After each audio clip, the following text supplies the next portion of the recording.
नमस्कार, मैं doctor Shipra Banerjee, assistant professor, government dB girls PG, autonomous college Raipur. आज मेरे वीडियो लेक्चर का विषय है प्रिंसिपल्स ऑफ डिजाइन या डिजाइन के सिद्धांत। और ये मेरा lecture BSc part 3 home science के साथ साथ फैशन डिजाइनिंग की छात्राओं के लिए भी उपयोगी है। जैसा कि हम जानते हैं कि पिछले लेक्चर में हमने देखा था एलिमेंट्स ऑफ आर्ट्स होते हैं, कला के तत्व होते हैं। उसी तरह से डिजाइन को बनाने के लिए जैसे कला के तत्व का हम उपयोग करते हैं, उसी प्रकार से डिजाइन के भी कुछ सिद्धांत होते हैं, जैसे अनुपात, बल, लय, संतुलन, एकरूपता, ठीक है, प्रपोर्शन, बैलेंस, रिदम, हार्मोनी और एम्फेसिस। ये 5 सिद्धांत जो है मुख्य होते हैं। इनको ध्यान में रखकर हम किसी भी डिजाइन का जो है वो निर्माण करते हैं। तो चलिए हम देखते हैं कि प्रिंसिपल ऑफ डिजाइन्स में क्या क्या और कैसे कैसे होता है। प्रिंसिपल ऑफ डिजाइन जैसे मैंने आपको बताया, यूनिटी या इसका हम हार्मनी भी कहते हैं, एम्फेसिस, प्रपोर्शन, बैलेंस और रिदम, ये मुख्य 5 सिद्धांत होते हैं डिजाइन को बनाने के। डिजाइन के सिद्धांत, डिजाइन अब है क्या? तो प्रत्येक व्यक्ति ऐसे वस्त्रों का चुनाव करना चाहता है जो जहां तक हो उसके व्यक्तित्व को आकर्षक दिखाए, और डिजाइन के सिद्धांतों का परिधान में उपयोग करके हम अपने डिजाइन को या अपने परिधान को तो आकर्षक बना ही सकते हैं, साथ ही साथ हम अपने व्यक्तित्व को भी सुंदर और आकर्षक दिखा सकते हैं। एक अच्छे डिजाइन वाले वस्त्र की शैली शीघ्रता से पुरानी नहीं होती, उसकी स्टाइल जो है बहुत जल्दी पुरानी नहीं होती, और व्यक्ति उसे पहनने से जल्दी थकता भी नहीं है। रंग और डिजाइन जैसा कि हम जानते हैं वस्त्र की आत्मा होते हैं और परिधान पहनने वालों की आत्मा होती है, ठीक है। वस्त्र और डिजाइन जो है वो वस्त्र की आत्मा होती है, कौन? रंग और डिजाइन, और परिधान जो है वो हम और आप जैसे लोगों की आत्मा होते हैं, क्योंकि परिधान, अच्छे और सुंदर परिधान धारण कर हम अपने आप को बहुत खुश और आनंदित महसूस करते हैं। तो प्रत्येक व्यक्ति का व्यक्तित्व जैसा कि हम जानते हैं अलग अलग होता है, और जो पोशाक एक व्यक्ति पर अच्छी लग रही है जरूरी नहीं होती कि वह दूसरे व्यक्ति पर भी अच्छी लगे। अतः परिधान प्रत्येक व्यक्ति की अपनी शारीरिक बनावट और उसके व्यक्तित्व के अनुसार ही होना चाहिए। बहुत कम लोग ऐसे होते हैं जिनकी शारीरिक बनावट एकदम परफेक्ट होती है, उसमें कोई दोष नहीं होता, लेकिन अधिकतर लोगों की शारीरिक बनावट जो होती है उसमें कुछ ना कुछ कमी पाई जाती है, और इन कमियों को हम पोशाक या परिधान के द्वारा छिपा सकते हैं या ढक सकते हैं। पोशाक बनाते समय इन डिजाइन के सिद्धांतों का यदि हम सही तरीके से उचित प्रयोग करते हैं तो हम अपनी शारीरिक कमियों को या शारीरिक जो हमारी बनावट है जिसमें कुछ दोष है उसको परिधान के माध्यम से दूर कर सकते हैं।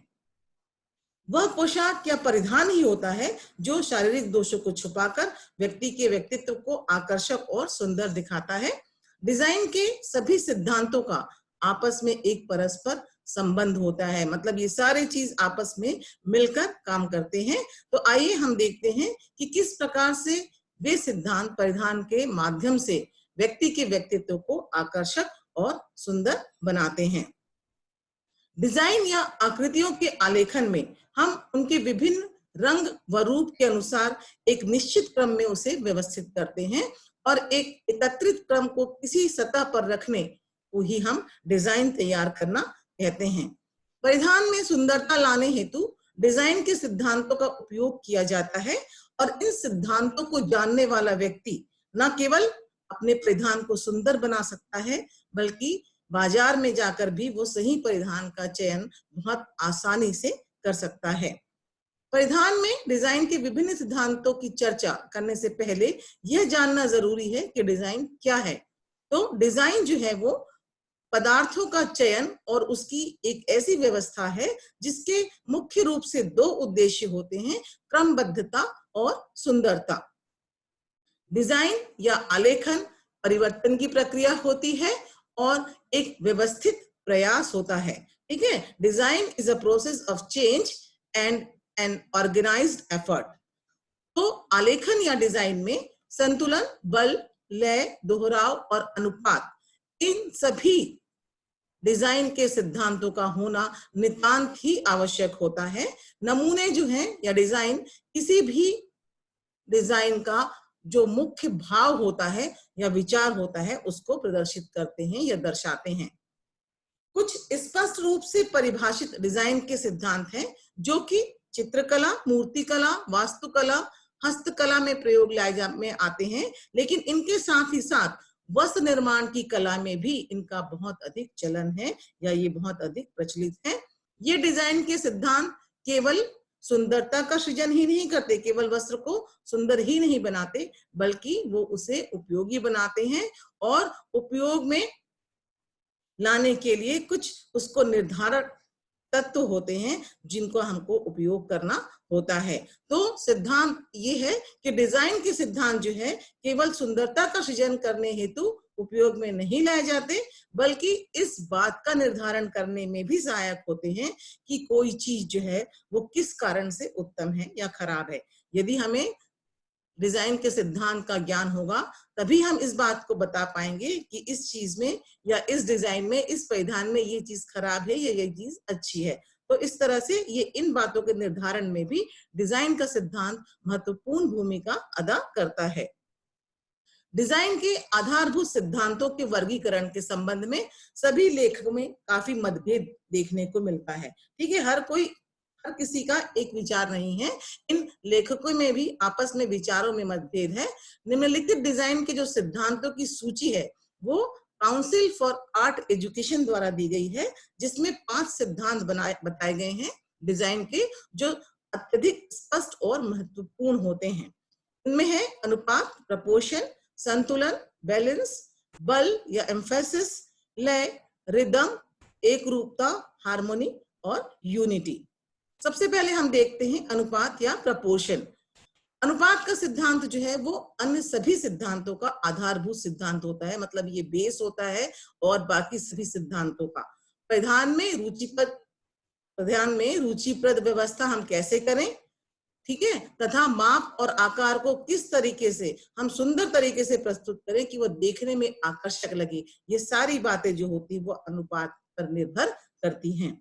ऐसे सभी समस्याओं के हल के लिए अनुपात के सिद्धांत का ज्ञान होना बहुत आवश्यक होता है। अनुपात एक ही वस्तुओं के विभिन्न भागों के मध्य या एक समूह की विभिन्न वस्तुओं के मध्य एक संतोषप्रद संबंध को कहते हैं, या फिर अनुपात संबंधों का नियम है। क्या है?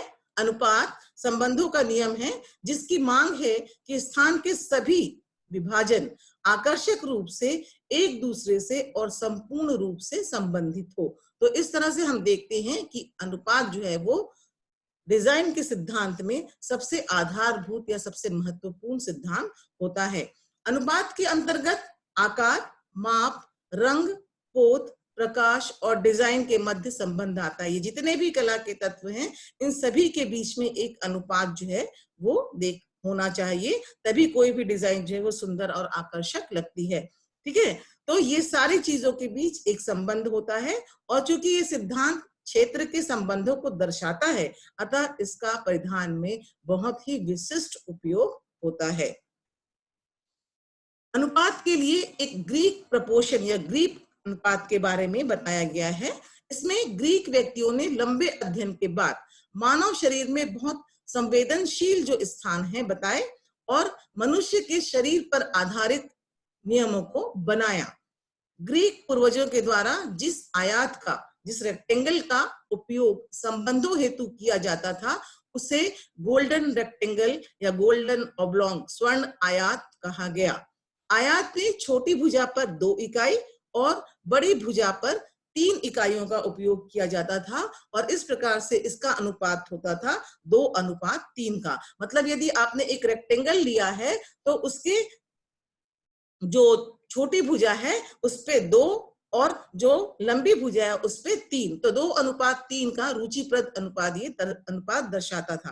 ठीक है, तो 2:3 के अतिरिक्त 3:5 और 5:8 ये भी जो है इस तरह से भी यदि हम डिजाइन अपने उसमें वो करें परिधान में तो काफी रुचिप्रद दिखाई देते हैं और ये चपटे क्षेत्रों के लिए उपयोग में लाए जाते हैं। यह अनुपात जो होते हैं स्क्वायर एरिया में उतने सुंदर नहीं दिखाई देते जितने कि ये रेक्टेंगल क्षेत्र में या आयताकार क्षेत्र में दिखाई देते हैं। यहाँ पे कुछ आपको चित्र दिखाया गया है जिसमें प्रपोर्शन को बताया गया है। अब स्थान का विभाजन, इसमें भी एक अनुपात होना चाहिए, तभी वो चीज जो है दिखने में सुंदर और आकर्षक लगेगी। तो कई बार एक ही स्थान को हम अपने डिजाइन में कई भागों में विभाजित करते हैं या करने की जरूरत होती है। जैसे यदि हम एक फ्रॉक बना रहे हैं तो उसमें भी दो हिस्से होते हैं, एक ऊपर का हिस्सा और एक नीचे का हिस्सा। तो इस तरह से जब हम स्थान का विभाजन करते हैं तो विभाजन ऐसा हो जिसमें एक भुजा जो होती है या एक हिस्सा जो है उसका आधा से थोड़ा अधिक और दूसरा हिस्सा जो या भुजा जो हो वो 2/3 से थोड़ा कम हो। तो इस तरह का विभाजन जो है वो देखने में सुंदर और आकर्षक लगता है। यदि हम बिल्कुल एक जैसा बांट दे, फ्रॉक है, यदि फ्रॉक को हम दोनों को एकदम बराबर हिस्से से बांट दे तो ये विभाजन अनुपात में नहीं लगे दिखता है और दिखने में भी सुंदर नहीं लगता है। लेकिन यदि हम ऊपर का हिस्सा जो है वो हाफ थोड़ा सा कम रखे और नीचे का हिस्सा थोड़ा सा ज्यादा रखे तो इससे अनुपात जो है वो देखने में सुंदर और आकर्षक लगता है। और इसमें देखिए कुछ आपको डिजाइन दिखाए गए हैं नीचे पिक्चर्स में। बैड प्रपोर्शन क्या है और गुड प्रपोर्शन क्या है। परिधान में रेखाओं के सही अनुपात में प्रयोग से शरीर के आकार के अनुपात को परिवर्तित कर सही किया जा सकता है। मतलब हम अपने परिधान में रेखाओं का प्रयोग इस तरह से करें या इस अनुपात में करें जिससे हम अपने शरीर के आकार को, यदि हम मोटे हैं तो हम दुबले दिख सकते हैं, यदि हम दुबले हैं तो थोड़े से हम मोटे दिख सकते हैं। तो इस तरह से हम अपने शरीर के आकार के अनुपात को रेखाओं के सही अनुपात से परिवर्तित कर सकते हैं। सामान्यतः समान पोत जो होते हैं, टेक्सचर जो होते हैं, उसी तरह से टेक्सचर भी काम करता है। समान पोत के वस्त्रों का प्रयोग परिधान में उचित अनुपात को दर्शाता है।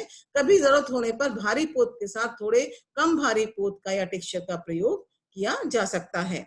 उसी तरह से अनुपात के अंतर्गत माप का भी बहुत अधिक महत्व होता है, क्योंकि यदि माप सही होगा तभी परिधान जो है वो अनुपात में दिखाई देता है और सुंदर और आकर्षक दिखाई देता है।